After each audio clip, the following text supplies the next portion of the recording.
జ్యోతి రూపంలో ఉన్నాడు. నిర్వికల్ప సమాధిలో ఉన్నాడు. నిర్వికల్ప సమాధి. ఎవరైతే ధ్యానంలో చేస్తారో వాళ్ళకే అక్కడ తల నుదురు పెట్టగానే దర్శనం.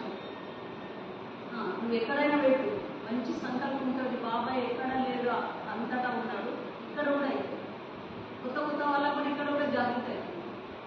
మన మహారాష్ట్రకి వచ్చింది, అక్కడ నుండి ఇక్కడ పెడుతుంది. ఇట్లా ఉన్నది. దేవుడు లెక్క లేడు, అంతటా ఉన్నాడు. మూల స్థానము, 7 దేవుళ్ళు ఒక్కొక్క స్థానంలో ఉంటారు మనలో. మళ్ళీ మూలాధార చక్రము, స్వాధిష్టాన చక్రము, విశుద్ధ చక్రము, అనాహత చక్రము, ఆజ్ఞా చక్రము, సాక్షార చక్రము.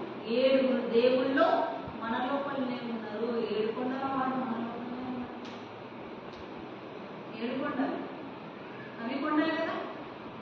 చూడడానికి ప్రకృతి బాగుంది. 7 కొండలు, 7 దేవుళ్ళు మనలో ఉన్నారు. తిరుమల దేవుడు ఇక్కడ ఉన్నాడు, లాస్ట్ పై కొండలో ఉన్నాడు. ఇక్కడ ఈ కొండల మీద దేవుణ్ణి దర్శించుకోవాలి. ఒక్కొక్క కొండను దాటాలి. ఒక్కొక్క కొండను దాటాలంటే మామూలుగా ఎన్నో ముసళ్ళు ఉన్నాయి, ఎన్నో రాగాలు ఉన్నాయి మన లోపల. రాగ, ద్వేష, కపటాలు, అహంకారం, ఆశ, వాసన, విషయ వాసనలు ఎందరో మన లోపల పెద్ద పెద్ద రాక్షసులు ఉన్నారు. ఇలా ఉన్నారు. మొత్తం దాటనీయరు. ఒక కొండ దాటితే ఇంకా అడ్డమొస్తారు యుద్ధం. ఎట్లా దాటుతూ చూస్తాను, ఇంకా యుద్ధం చేస్తాను. సినిమాల్లో చూస్తాం కదా. అట్లా మన లోపల ఒక్కొక్క చక్రం దాటినా కొద్దీ మన అభివృద్ధి యుద్ధం చేయాలి. అంటే జ్ఞానం ఎక్కువ చేయాలి.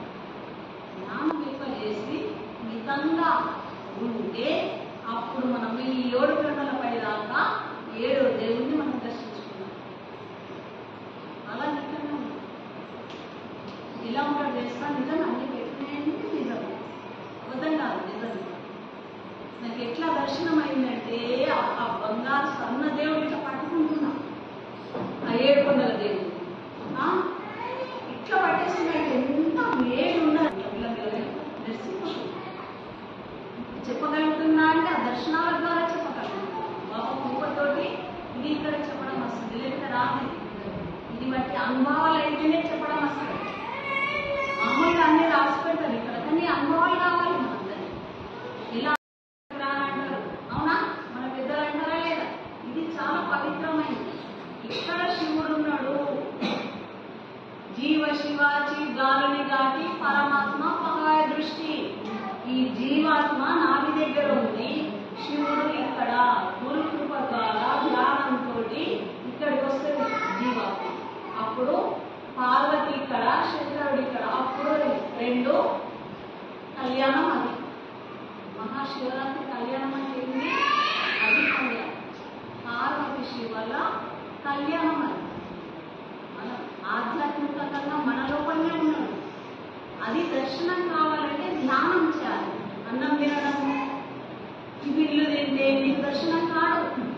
పూర్తి ఉపవాసం ఉండాలి. మొత్తం చిత్తం అంతా దాని మీద ఉంటే అసలు కదలలే, బొమ్మ అయిపోతాం. అక్కడ ఎన్ని మలుపులు తిరిగినా, కొండలు ఎక్కినా కూడా మన శరీరం కదలదు. అది ఇక్కడ చూస్తున్నది. పార్వతి ఎక్కడ? శివుడి దగ్గర లీనమైపోయినాక నీకు శరీరం ఎక్కడ కదలదు. ఆ స్థితి పొందాలి. అది సమాధి స్థితి, శివుని ఐక్యం. అది మహాశివరాత్రి. అది అదంత పరమాత్మ. ఉపవాసం ఎందుకు ఉండమంటాడంటే, ఉపవాసం అంటే దేవుడి దగ్గర ఉండడం. ఉపవాసం ఖాళీ కడుపు అది కాదు, అది ఎట్లా నీకు చేస్తాం.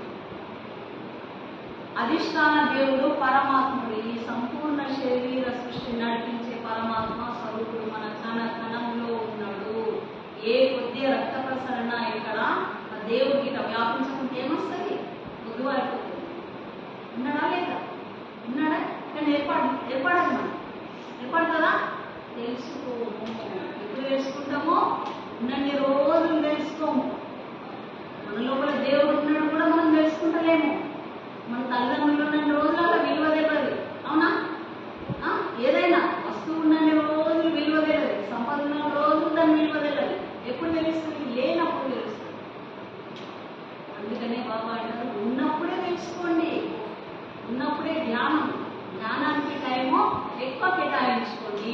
మితంగా తినండి, మితంగా మాట్లాడండి, మితంగా పనిచేయండి. మాట్లాడడం కూడా మితంగానే ఉండాలి, లేకపోతే శక్తి వెళ్ళిపోతుంది. ఎక్కువ మాట్లాడుతున్నామనుకో శక్తి మన నుండి ఛార్జింగ్ అయిపోతుంది. మితంగా తినాలి, ఎక్కువ తినకూడదు. మనకి ఎంత ఉన్నదో కొద్దిగా తినాలి, ఇంకా కడుపు ఖాళీ ఉండాలి. ధ్యానానికి ఎక్కువ పడుతుంది. ఎక్కువ తిన్నామనుకో ధ్యానం అసలు కుదరదు. ఎక్కువ మాట్లాడినా కుదరదు, ఎక్కువ పని చేస్తా కూడా కుదరదు. శక్తి మన నుండి లేకపోతుంది. మితం అతిగా కాకుండా మితంగా స్వర్గం మోక్షం మొత్తం అప్పుడు స్వర్గం. అప్పటిదాకా నువ్వు ఎన్ని యాత్రలు చేసినా స్వర్గం లేదు. మన లోపలే స్వర్గం ఉంది.